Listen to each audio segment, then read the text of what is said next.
Bonjour à tous, première vidéo d'une longue série à venir. On va commencer par un Renault Super 7, il date de 1965. Il n'a pas démarré depuis plusieurs années, alors on va commencer par un entretien et vidange de tous les circuits. Donc niveau du filtre à huile, il est basé sur le côté gauche du moteur, donc là c'est un MAN H804 qui se trouve relativement partout si on prend les dimensions et cotes. Faut bien extraire l'ancien joint et bien refixer, bien visser pour pas risquer une fuite. Bon, clairement, il en avait besoin le pépère, c'est vraiment pas du luxe quand on voit ce qui en ressort. Alors le bouchon de vidange, il est juste en dessous du moteur et puis le bouchon de remplissage, lui, il faut lever le capot et vous verrez un bouchon d'environ 8 de diamètre et lorsque vous l'ouvrez, il y a une petite grille. Donc j'ai mis environ 5 litres, mais faudra prévoir à refaire le niveau après le démarrage car finalement le filtre à huile, eh bien, il est vide. Alors au niveau du filtre à air, c'est sur le côté droit du moteur, alors il faut déclipser un petit peu chaque partie, et puis sur le dernier bol, il y a un niveau d'huile à remettre à niveau, donc on voit une petite gorge comme repère, donc huile classique. Le levage, il y a une plaque en dessous avec un boulon aimanté, donc clairement ici on voit Clément il a fait son boulot mais à sa limite. Un nettoyage est plus que nécessaire avec un remplissage juste derrière le siège, donc là j'ai mis de l'huile multifonctionnelle. Alors je vous passe les explications de nettoyage et de grattage parce qu'il était vraiment dans son jus.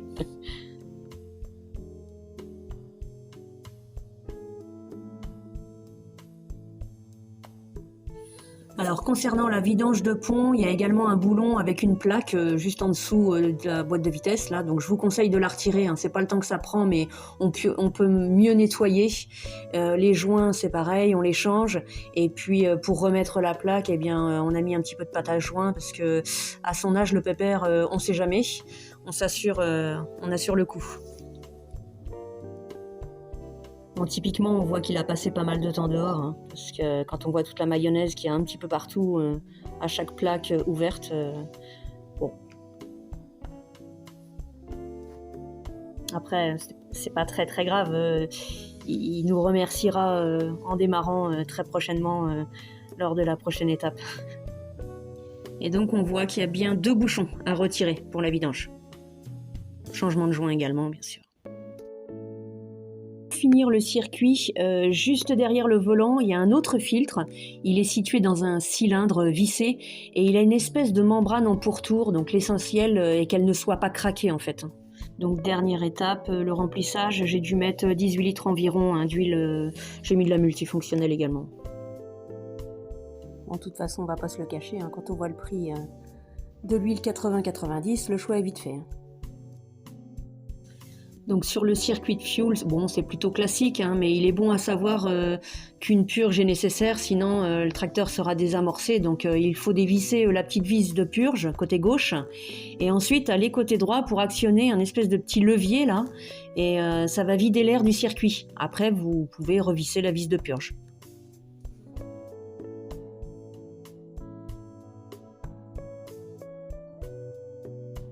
Alors les freins, il y avait pas mal de nettoyage aussi à faire et surtout un bon réglage. Du coup, on a pu lever la roue. On a fabriqué une clé spéciale car il n'y a pas beaucoup de place et on avait une petite pièce grippée, celle qui est dans ma main là. Donc fallait tout préparer avant le réglage. L'explication s'ensuit. Comme ça, tu vois, cette pièce. Okay. Pour serrer, c'est dans ce sens-là. Est-ce que de l'autre côté, c'est la... Alors je fais ça, puis après quand j'appuie, tiens, je pense que ça freine la rame, tu vois, normalement, tu vois, donc il faut... Alors, regarde, ici, tu vas descendre encore un peu, voilà, il faut jusqu'à temps... Voilà, je vais redescendre encore un peu, voilà. Parce qu'il faut approcher les garnitures le plus possible du tambour, de façon que quand tu freines, bon ben là, attends, moi je vais aller rester quoi. Puis attends, il y a, ah ben là, ça s'ouvre à mettre un ressort. Tu vois, le problème, il faut que la pédale, elle revienne bien.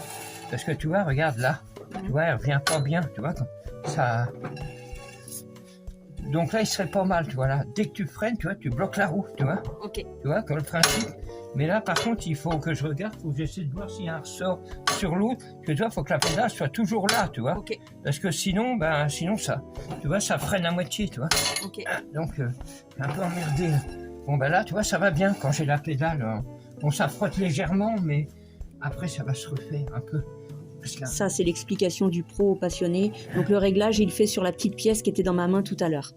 Sur les freins, je suis allée prendre 2 ressorts sur un autre tracteur car ils étaient manquants et les pédales doivent être impérativement bien relevées. On se dit à bientôt pour de nouvelles aventures.